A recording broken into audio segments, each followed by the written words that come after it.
Well, survival's almost guaranteed, isn't it? I just hope the players aren't on the fucking holidays. Leicester match preview.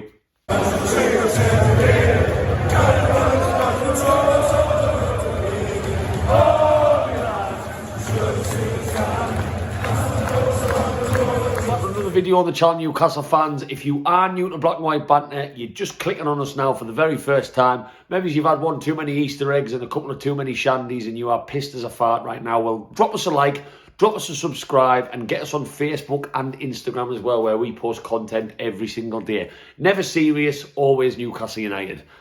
So we've got Leicester on Sunday, Easter Sunday. Oh, at 2 o'clock. Easter Sunday, bank holiday kickoff time. Fucking fantastic. If ever there was anything screamed, beer getting poured on the Rice Krispies at 9 o'clock in the morning, it is literally a bank holiday game with a free day off the next day. Fucking fantastic. Just the way the good Lord intended. I think the dynamic and the mentality going into games now will have definitely changed. I don't believe that the players can keep the same drive to keep winning and going after football matches now that it almost looks like we're safe.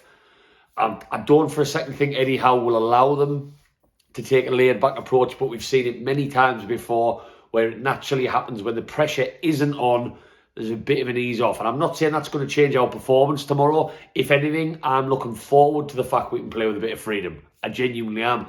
I think if we can pick up one more win, maybe 4 more points from Leicester and Palace in the next 3 or 4 days will be lovely.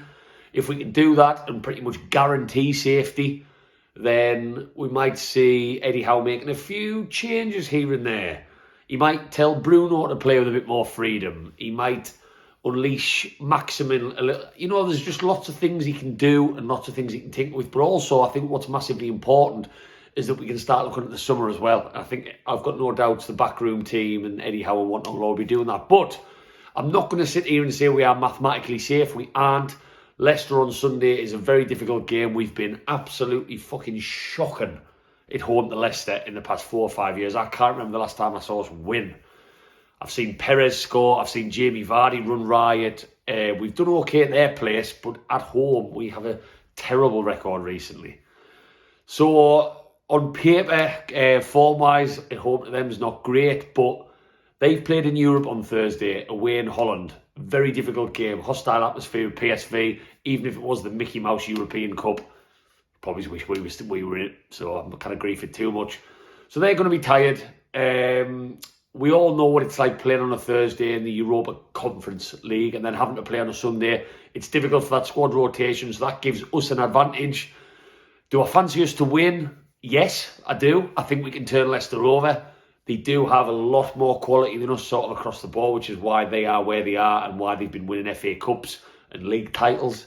Still can't get my head around the fact Leicester have won a league title, but they are a very, very good Premier League side. Your Madisons, your Iheanachos, your Tielemans, your Fofana. You know, they've got quality in every position. So it's a very good team we're coming up against, but I wouldn't want to see any changes for us across the team, really. I think defence pretty much stays the same after our last result against Wolves, so I wouldn't change anything there. Midfield, I thought Bruno was an absolute class above, so Bruno has to stay in. Shelvey is proving his worth under Eddie Howe, so I wouldn't bring him out. And then obviously Joe Linton picks himself as well, although Joe Linton has been a lot quieter recently. So I'm hoping he gets us back to being wowed by every single thing he does, like a raging bull in midfield, because he was a little bit quieter. I've got no doubts Maximin will play again. The only change would be Fraser, who's obviously picked up that knock. Now, Almiron, everybody who knows me and watches any of my videos knows I'm not an Almiron fan. I have never been an Almiron fan, apart from maybe the first 3 months that he was with us when he was settling in under Benitez. I thought he looked a canny old player. But I will admit, as I did in the match review, against Wolves, Almiron looked decent. He was full of running, as we always know he is, like a hyped-up kid on too much sherbet. But he created some decent openings. The goal that was offside, his little back flick, he looked lively. So I'm sure Eddie Howe will probably stick with Almiron in that position, or Murphy. You know, he's got a couple of options there. I don't mind Murphy sometimes. He likes to whip the ball in, and he also likes to run at his man, which Almiron does not. So that would probably be the only change, really. I think there's talk about Willock maybe getting back in. I don't think Willock should come in over Joe Linton, Bruno or Shelvey at the moment. I know Willock was doing well for us. I would bring him in if he's had a knock as an impact sub. St. Maximin's obviously going to play. We all hoping he has one of them games. It was all eyes on him against Wolves, and he did do a hell of a lot of good. All good things were coming through him.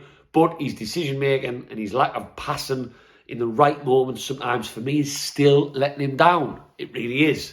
And I love the bloke on his day, but he hasn't been doing great the past couple of months. And the amount of time he stays down needs to change as well. I don't know whether someone just does have a word with Maxi and say, look, if you're not fucking injured, get back up and help the boys. Delighted to see Chris Wood score last week. Long may that continue. I see he's got the most aerial duels in the Premier League this season.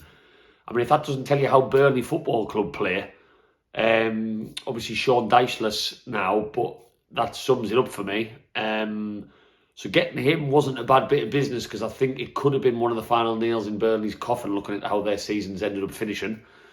And I am confident on Sunday, so I am going to go for a 3-1 Newcastle win.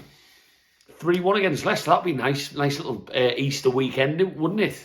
Smashing the Easter eggs open tomorrow night after 3 points and a 3-1 win. I'll go for Chris Wood to score again. Plenty more balls in the box. Leicester are not great defensively. And yeah, I'm looking forward to it. It'll be a fucking fantastic atmosphere. I've got no doubt every pub will be busy from 10:30 onwards tomorrow. If you are going to the game, Newcastle fans, let us know in the comments. Let us know what you think the score will be, how you see the rest of the season going, and if you think we're safe. Because I think, is there any Newcastle fans out there who don't think we're safe? And as I said at the start of the video, Newcastle fans, get in the comments, drop us a like, drop us a subscribe, and get us on Facebook and Instagram. I'm not actually at the game tomorrow. I'm going away with the missus because I'm going to Vegas on Thursday. So, you've got to keep the missus sweet.